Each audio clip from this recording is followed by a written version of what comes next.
हमारा हर तरह से व्यवहार बिगड़ गया। माया ही हमें सब कुछ दिखाई दे रही है।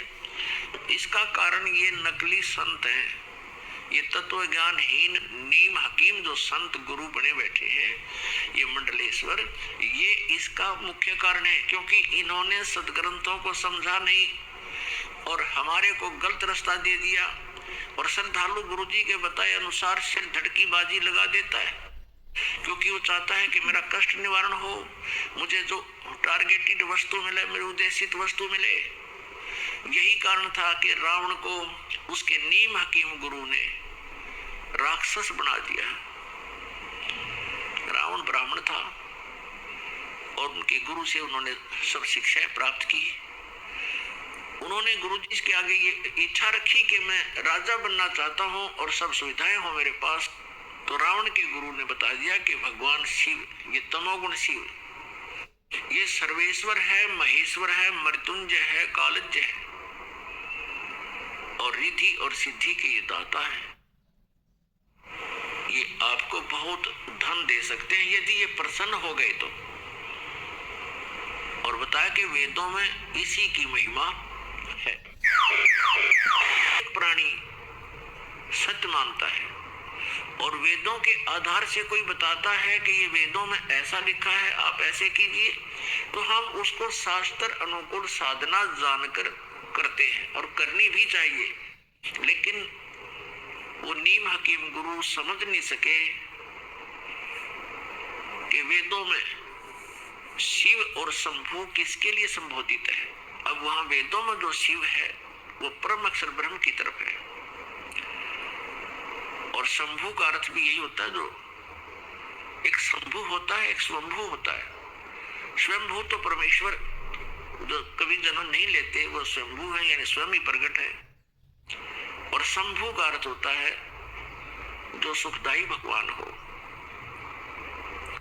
तो हम वेदों के अनुसार से जैसे अपने बच्चों के नाम लिख लेते हैं, रख लेते हैं, ऐसे ही इस काल के पुत्र तमोगुण शिव को भी हम उस परम अक्षर ब्रह्म की संज्ञा लेकर के संबोधित करने लगे इन नीम हकीम गुरुओं के कारण। तो रावण को बता दिया गया कि इसकी पूजा करने से और घोर तप करने से ये प्रसन्न होगा। अब जैसा भी गुरु जी ने बताया था, रावण ने सिर धड़की बाजी लगा दी। अपने भगवान शंकर को खुश करने के लिए यहाँ से गर्दन भी चढ़ा दी, यहाँ से काट के अपनी तलवार ऐसे मार के और चढ़ा दिया। तो जैसा कर्म करेगा उतना फल ये अवश्य देते हैं। तो भगवान शिव ने उसको वो शरीर उसका एज इट इज फिर कर दिया। ऐसे 10 बार उसने शीश दिए और 10 ही बार उसको जीवित कर दिया भगवान शिव ने। इतनी शक्ति इन भगवानों में है कि जब तक जीव के सांस हैं और इन परिस्थितियों में यदि कोई उसको ऐसा कुछ होता है तो ये उसको स्वस्थ कर सकते हैं। स्वस्थ का मतलब ये नहीं कि उसके जैसे क्रमदंड के कारण कोई रोग है तो रोग नाश नहीं ये कर सकते, वो भोगना ही पड़ेगा। सिर्फ ये है कि उसके निमित्त उन्होंने ये किया तो वो एज इट इज जैसे उसको जोड़ दिया। जैसे श्री कृष्ण जी और अर्जुन गए थे मोर ध्वज राजा के घर, उनके पुत्र को आरे से चिरवा दिया, मृत्यु होगी, फिर उसको जीवित कर दिया क्योंकि उसके संस्कार थे, अवशेष थे उसके जीवन।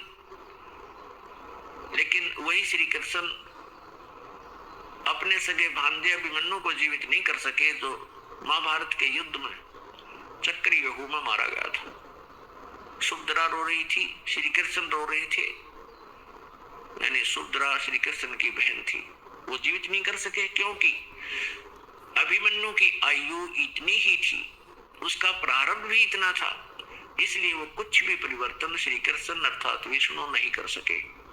श्री कृष्ण यानी विष्णु और शिव और ब्रह्मा ये तीनों एक ही सतर के, एक ही जैसे शक्ति युक्त प्रभु है, इनमें कोई अंतर नहीं है, केवल इनके विभाग का अंतर है। जैसे एक तो गृह मंत्री हो, एक सैर सपाटा मंत्री हो, पर्यटक मंत्री, तो इनके विभागों में अंतर होने से उनकी जो है महिमा में फर्क हो जाता है आम व्यक्ति की दृष्टि में, लेकिन उनकी शक्ति में अंतर नहीं है, पोस्ट एक जैसी ही। भगवान श्री शिव जी को परम अक्षर ब्रह्म मानकर, मृत्युंजय मानकर रावण ने भक्ति की और सिद्धि मांग ली, रिद्धि मांग ली। सिद्धि आकाश में उड़ जाना, रिद्धि धन मांग लिया, दे दिया धन खूब। इतना धन दे दिया कि सोने की लंका बना ली। रावण के राज्य में, लंका की मंडियों में हीरे मोती ऐसे बिका करते थे जैसे करनाल की मंडी में धान बिके, ऐसे उसके व्यापार हुआ करते थे। इतना धनी राजा हो गया, लेकिन सत साधना ना मिलने से, तत्वदर्शी संत ना मिलने से वो धरा धरा रह गया सारा उसका। वह सोने की लंका भी वही रहेगी। बांदर ठाए अंडे और सोने की डलिया बगाओ समुद्र में ठा गए और सह परिवार नष्ट हो गया और नरक में डाल दिया गया। तो पुण्यात्मा, जब तक हमें तत्वदर्शी संत नहीं मिलेंगे, हम इस मनुष्य जीवन को सफल नहीं कर सकते। तो जब हम इधर उधर जाते हैं तो वो संत हमें पहले तो कुछ क्रियाएं बताते हैं, फिर लास्ट में फाइनल कर देते हैं कि तुम्हारे कर्म का दंड तुम्हें भोगना ही पड़ेगा।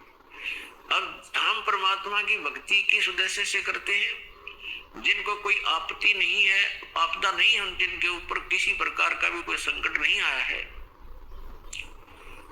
उनको कोई विघ्न नहीं है, तो वो भी साधना कर रहे हैं तो परमात्मा की चाह में। उनको ये भी नहीं मालूम कि हम भक्ति कर किस लिए रहे हैं, भगवान को किस लिए चाह रहे हैं, लेकिन वो पिछले संस्कार उनमें इतने प्रबल हैं कि वो कोई ना कोई भक्ति की आड़ लिए बिना रह नहीं सकते। जिनके ऊपर संकट है, वो संकट निवारण के लिए ही परमात्मा की भक्ति करें। और भक्ति क्यों कर रहे हैं? क्योंकि संकट हमारे ऊपर ना आवे। और जो जिनके ऊपर वर्तमान में कोई आपत्ति नहीं है, तो वो भी भगवान से यही दुआ मांगते हैं कि हमारे जीवन में और कोई भी आपदा ना आवे, हम सुखी रहें। लेकिन जिन भगवानों की हम भक्ति कर रहे हैं, वो हमारे प्रारब्ध में कोई परिवर्तन नहीं कर सकते, और प्रारब्ध में परिवर्तन हुए बिना हम सुखी नहीं हो सकते। जैसा कर्म किया है वैसा ही भोगना पड़ा, तो फिर सुखी कैसे होंगे? किसी के प्रारब्ध में यानी किस्मत में लिखा है भाई जान जानी है, मृत्यु हो गया इस उम्र में, तो हो ही गई। फिर बताओ फिर क्या फायदा उस भक्ति का? या कोई और आपत्ति आनी है तो वो भी आएगी। तो भक्ति किस लिए कर रहे हैं? भक्ति इसलिए कर रहे हैं, हम ये उद्देश्य लेकर चलते हैं कि हम सुखी रहे, हमारे ऊपर कोई कष्ट ना आवे। और फिर हम भक्ति करते हैं, कष्ट भी जो के तो आते हैं, और हमारे पास विकल्प ना होने से हम ये सोच लेते हैं उनको भी ऐसा घटना घटी थी, उनके यहाँ भी ऐसी घटना घटी थी, फिर हम सेट हो जाते हैं। इन दुखों को हम दुख को ही सुख में आप बदलने की चेष्टा करते हैं। जैसे किसी व्यक्ति का 3 पुत्र थे और उसके एक की मृत्यु होगी। अब बड़ा कष्ट में था, सारा परिवार रो रहा था। उनको सांत्वना देने के लिए सभी आसपास के रिश्तेदार, कुल के लोग आते हैं। तो उनमें से एक ऐसा व्यक्ति भी वहां पहुंच गया कि जिसके एक ही पुत्र था और उसी की मृत्यु हो गई थी। तो सभी ने ये कहा कि देखो, इस बेचारे का एक ही पुत्र था, इस मृत्यु होगी, अब ये भी तो जी रहा है। तो जिसके 3 पुत्रों में से एक ही मृत्यु हुई थी, उसने राहत की सांस ली और खुश हो गया, हल्का बोझ हो गया। किस कारण से? कि चोखा है भगवान, मेरे 2 तो बच गए, एक का मरा है, और इसके बेचारे का एक ही था, वो ही मर गया। इसी से हल्का बोझ मान लिया। अब क्या फर्क पड़ गया उसको? अब तुलनात्मक तरीके से कि इससे तो मैं सुखी हूं, ऐसे हम इस झूठे सुख को सुख मान रहे। तो पुण्यात्मा, यह कोई विकल्प भी नहीं है। एक विकल्प है, समर्थ का शरणागत हो, रंग होरी हो, कदे न हो एकाज राम रंग होरी हो। होरी माने खुशी, जैसे होली खेलते हैं, होली खुशी मनाते हैं। कहते यहाँ अगर तुमने खुशी मनानी है तो समर्थ का शरणागत हो और राम रंग होली हो। फिर हमारे राम के रंग की होली होगी। ये बकवादों वाले रंगों से हम होली नहीं खेल सकते। हम राम के रंग में रंग जाएंगे। और फिर देखना, और कदे न हो एकाज राम रंग होरी हो। हमारा कभी अकाज नहीं होगा, हमारा कोई भी ऐसा कोई आपत्ति नहीं आवेगी, किसी प्रकार का भी हमारा जो है बिगाड़ नहीं होगा।